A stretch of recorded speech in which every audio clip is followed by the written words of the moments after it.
गन्ना अगर बोलने लगे तो बस इतना कहेगा, मुझे सही समय पे सही पोषण और सुरक्षा चाहिए। गन्ने की अच्छी उपज किस्मत से नहीं, सही समय पे सही खाद और कीटनाशक देने से होती है। इसीलिए आज के इस वीडियो में हम बात करेंगे किस समय कौन सा खाद, कौन सा कीटनाशक कितना देना चाहिए। गन्ने में बेहतर उपज के लिए आखिरी जुताई से पहले प्रति एकड़ 10 टन एफआईएम के साथ 2 किलो क्रॉप टाइगर, 4 से 8 किलो माइकोपैप, 2 किलो बारीक, 2 किलो मिराइजो और 2 किलो ट्राइकोपैप एच मिलाकर खेत में डाल लें। बारीक और मिराइजो गन्नों को दीमक और सफेद कीटाणु से सुरक्षित रखते हैं और ट्राइकोपैप एच जड़ सड़न से सुरक्षित रखता है। जबकि क्रॉप टाइगर एक बायो स्टिमुलेंट है जो फसल को तनाव से बचाकर पूरी बढ़वार में मदद करता है। बुआई से पहले गन्ने के सेट का उपचार जरूर करें।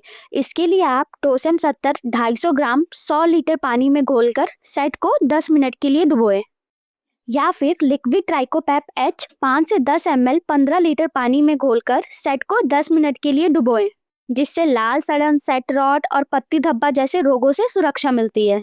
सही पोषण से ही होती है तेज बढ़वार। अब बात करते हैं गन्ने की बढ़वार के सबसे अहम चरण की। गन्ने में पहली खाद 30 से 60 दिन के बाद और दूसरी खाद लगभग 90 दिन पे दें।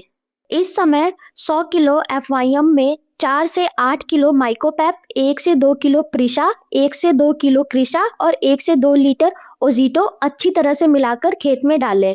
इन सभी के इस्तेमाल से जड़ अच्छी तरह से फैलते हैं और पौधा मिट्टी में मौजूद पानी और पोषक तत्वों को अधिक प्रभावी तरीके से अवशोषित कर पाता है।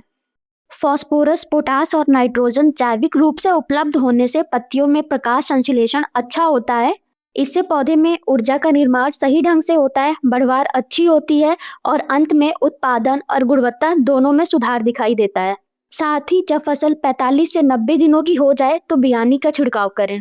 बढ़वार को और तेज बनाने के लिए जिपग्रो को 70 से 80 ml 200 लीटर पानी में घोलकर पत्तियों पे छिड़काव करें। यह इंटरनोड की लंबाई बढ़ाने में मदद करता है, जिससे गन्ना सामान्य रूप से बढ़ता है। जब फसल 8 से 9 महीने की अवस्था में पहुंच जाए तब पेपीएक्स का 2 से 2.5 ml प्रति लीटर पानी में घोलकर छिड़काव करें। इससे फसल पकने की प्रक्रिया सुधरती है और गन्ने में रस की मात्रा अधिक होती है। खेत में खरपतवार समय पर नियंत्रित करना उतना ही जरूरी है जितना कीटनाशक देना।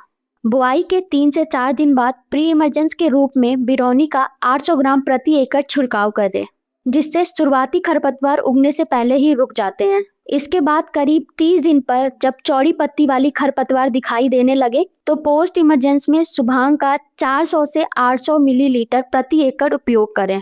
अगर सुरक्षा पक्की होगी तो उत्पादन अच्छा होता है। जैसे जैसे फसल लंबी होती है और पकने की ओर बढ़ती है, कुछ कीट और रोग उपज को नुकसान पहुंचाते हैं। इस समय internode borer, Gurdaspur borer, leaf hopper और हल्की पत्ता धब्बा दिखाई देता है। इंटरनोड बोरर और लीफ हॉपर नियंत्रण के लिए पेपोरा या लैमरॉन 5 का छिड़काव करें। गुरदासपुर बोरर के लिए डस्टिगो का छिड़काव करें और पत्ती धब्बा के लिए क्लॉपर का छिड़काव करें। याद रखें, सही समय, सही पोषण और सही सुरक्षा से ही गन्ना ज़्यादा वजन, ज़्यादा रस और ज़्यादा मुनाफा देता है। अगर आप जैविक खेती करते हैं तो हमने गन्ने की जैविक खेती पर भी एक अलग वीडियो तैयार किया है, जिसका लिंक आपको नीचे डिस्क्रिप्शन बॉक्स में मिल जाएगा।